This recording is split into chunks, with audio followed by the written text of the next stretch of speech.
Brought to you by Penguin.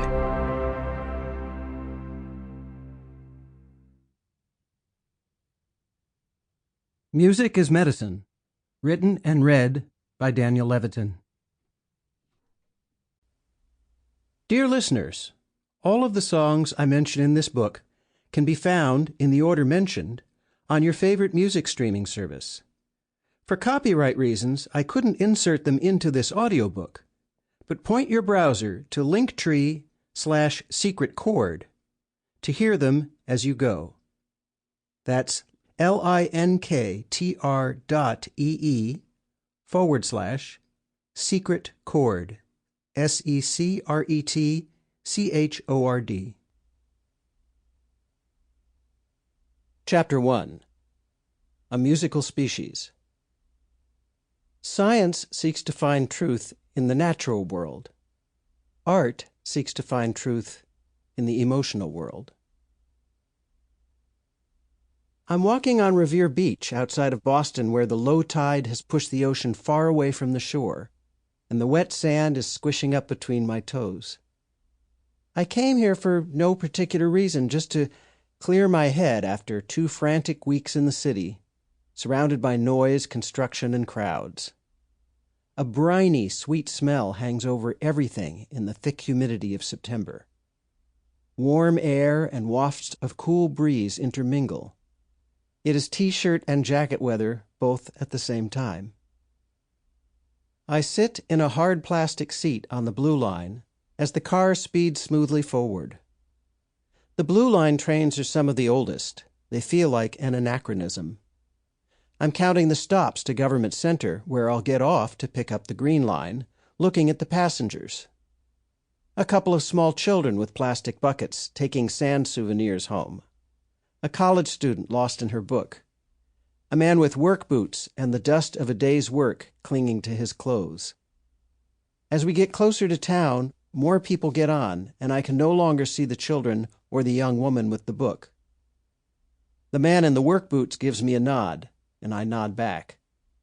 The train lurches, and we instinctively grab onto a pole to stabilize ourselves. Before reaching my stop, I find myself in a coffee shop, my saxophone case under the table at my feet. I'm reading the morning newspaper, people watching, enjoying a Danish, and picking up bits of conversation around me. The place is jumping.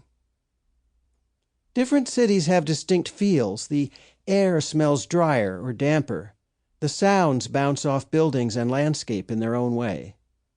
I walk through the redwood forests of Muir Woods in Marin County, California, and find a spot that is so quiet I lie down on my back, staring up at the tops of trees more than 1,000 years old. The blue sky barely peeks through the dense greenery.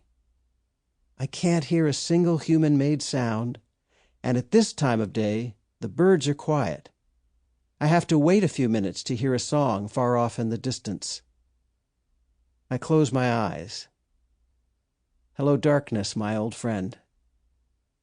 With no wind, even the trees are silent, and I'm lulled into a state of pure calm, a stillness and majesty that are mind-altering.